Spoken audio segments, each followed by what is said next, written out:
It's time to sit back, relax, and listen to Conversations with Joan. Conversations with Joan will inspire, motivate, and empower you. Live your best life now. Listen, learn, think, and decide. And now, here's your host, Joan Herman. Welcome to Change Your Attitude, Change Your Life's Conversations with Joan. I'm Joan Herman. Thanks for tuning in. Conversations with Joan focuses on topics that are important to your life, from health and wellness to professional development to personal well-being. Change makers join me to share their insights, tips, and strategies so you can thrive and live your best life now. Thank you for taking time for yourself, and thank you for letting us be a part of your life. Now, let's start talking. According to the Identity Theft Resource Center, 47% of U.S. consumers surveyed experienced identity theft in 2021. Joining us today to talk about how you can improve your digital safety is Mark Pribish, Vice President and ID Theft Practice Leader with Merchants Information Solutions. Mark has 30 years of experience in ID theft and cybersecurity. Welcome, Mark. Thank you so much for joining us. You're welcome, and thanks for having me. So, Mark, that is an alarming statistic, 47% of Americans. Who is most at risk for identity theft? So it's really interesting. The Federal Trade Commission, or FTC, comes out with an annual report every year, and this identity theft and fraud report will identify identity theft victims by age. And depending on the demographic, it's typically young adults or the mature market, 50 and older, that are the most impacted by identity theft. You say that it's important for people to practice consumer risk management. What does that mean? How does that apply to these two demographics that you just described? So businesses have risk managers, and they have a risk management practice. As individual consumers, we should be taking the time to educate ourselves and be up to date on the latest trends, identity theft trends, and scams that affect us individually and our family members and our friends. The big three challenges that people have, that consumers have today, are phishing, vishing, and smishing. And everyone pretty much knows what phishing is when we receive a fake email by a fraudster who's trying to have you or me give up personal information. That fraudster via email might pretend to be your or my bank, and they might be saying in an email, we've detected irregular activity with your credit card, and we need to confirm that everything's okay. And it's really interesting, as educated and aware with all the headline news about identity theft and data breach, at the time you and I receive a certain email or a certain voicemail or a certain text, and by the way, smishing is a text, and vishing, V-I-S-H-I-N-G, is a live voice call or voicemail. But when you and I receive from our bank or our health insurance company, an email, a text, or a voicemail, or a live phone call saying we've detected something that's not right, typically we think that we're smart enough to know if something is fraudulent or not. But these fraudsters are so real and so good at what they do, we tend to give up personal information because we want to prevent that irregular activity on our credit card account from happening. I know what you mean when you say they're very good, because I like to believe that I am educated in this area, and I'm a little bit, a little savvy technologically speaking, but every time I get those text messages or phone calls, I'm pretty good with the emails, but when I get the phone call, for a moment I have to stop and really think, is this true or not?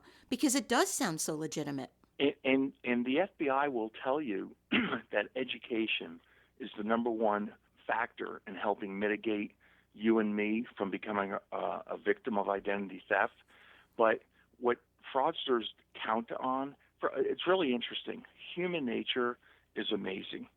And most people want to help others. Most people are trusting. But also, most people, depending on the situation, desperation can be a risk factor. So let's go back 2 years ago when COVID first hit this country. When COVID first hit this country, people were looking for testing sites. People were looking to register for a vaccine. And desperation, the emotion of wanting to get a shot or wanting to get tested, motivated individuals to go. They would just Google free testing sites or free shot sites. And the FBI said there were 150 fake websites out there that if you Googled a website and found a particular website, now all of a sudden you're giving up your personal information, your name, address, and cell phone number to confirm your appointment. And then all of a sudden the fraudsters have your and my personal information, but there was really no location for that free shot or that free test. So it's really amazing. Fraudsters depend on us to be trusting, but they also take advantage of desperation. Another example of trust is current world affairs with Ukraine. There are charities and fundraising on websites all over where people can give money to help the situation in Ukraine, and yet fraudsters are setting up these websites because we want to help and we trust. So, Mark, in these different scenarios that you just described to us, how do we protect ourselves? I mean, I know when I get an email, the first thing I do is check the email address of the sender, and you can usually see that it's not legitimate from just doing that. But what things do you advise? And let's start with the general things, and then we'll move over to the fundraising type scams. So typically, your bank will never call you to ask you your username and password. And a very typical scenario is a senior. Seniors and elderly are targeted. Young adults are targeted. Young adults don't have life experience. And seniors, they being older and trusting, they receive a phone call and are being asked for their personal information. Banks and government agencies like the Social Security Administration, banks and government agencies will never contact you or me or any consumer and ask for personal information over the phone. And what someone should do is just simply hang up.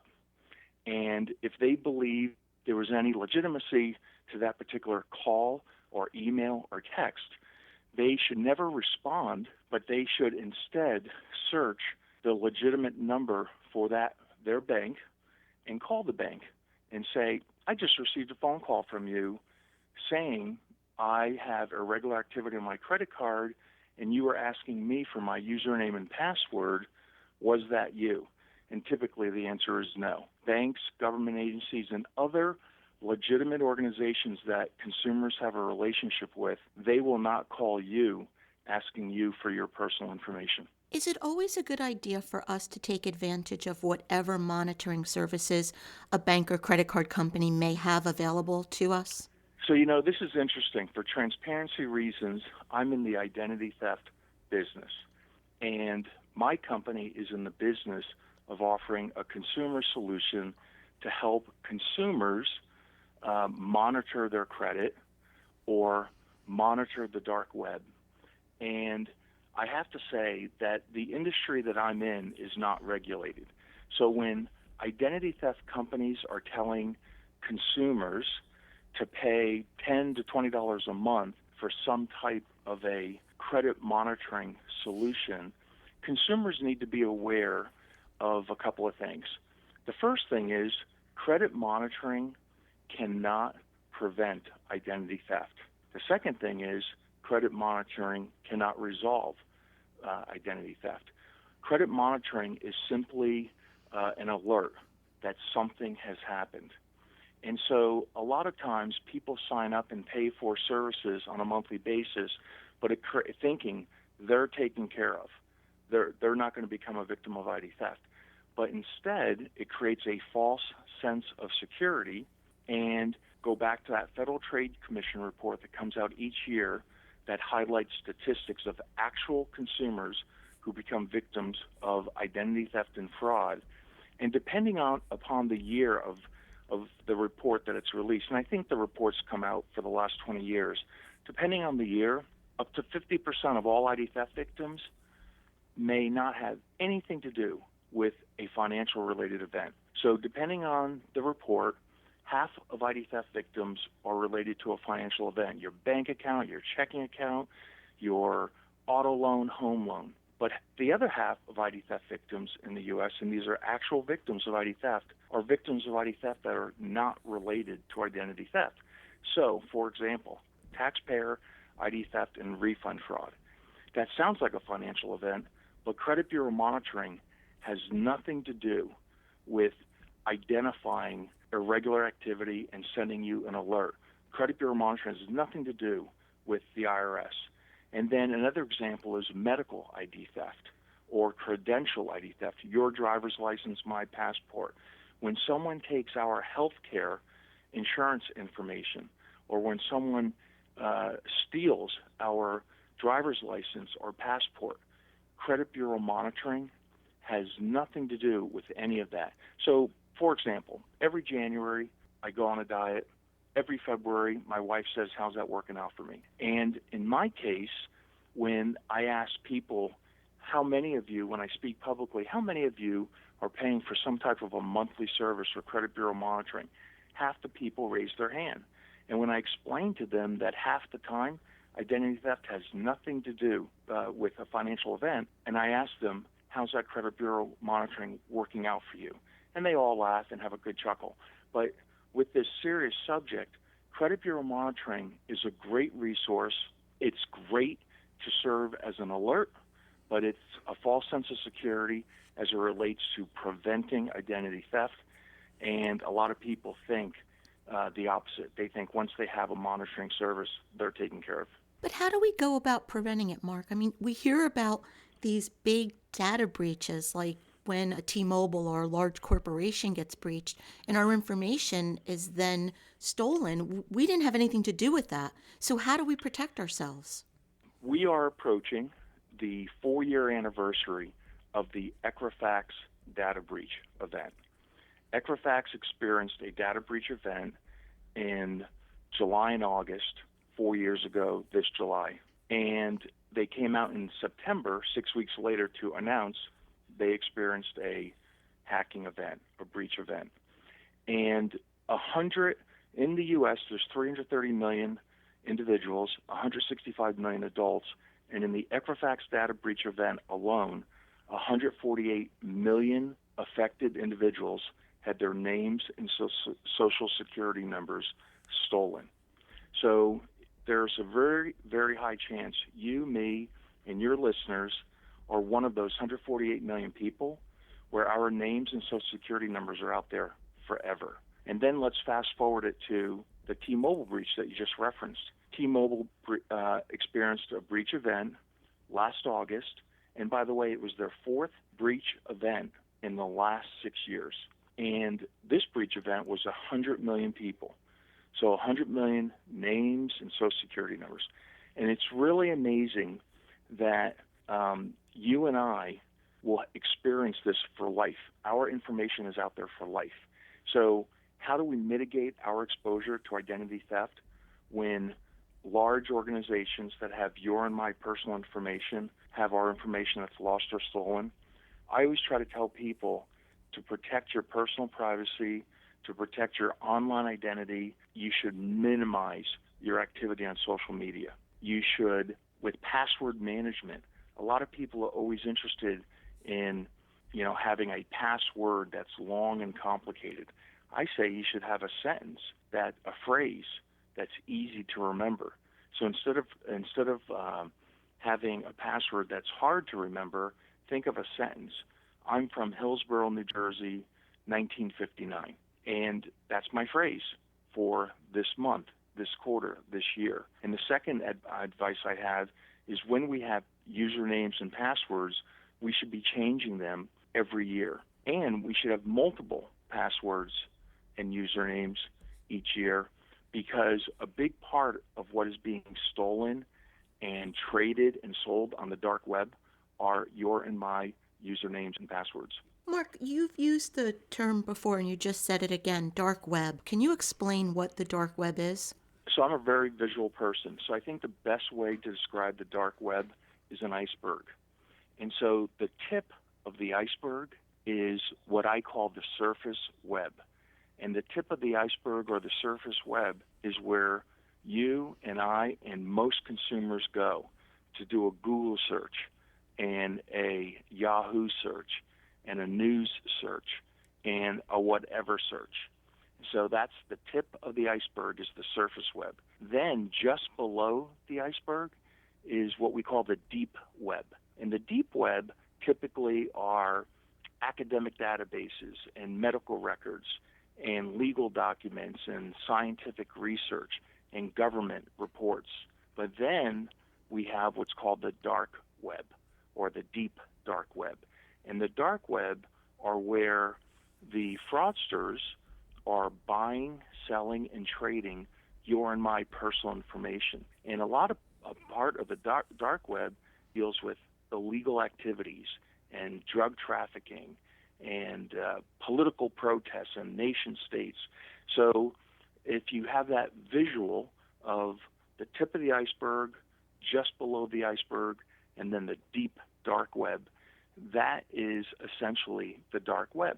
And so you asked about monitoring a few minutes ago, credit bureau monitoring. And by the way, I encourage anyone to sign up for credit bureau monitoring if it makes them feel confident and comfortable.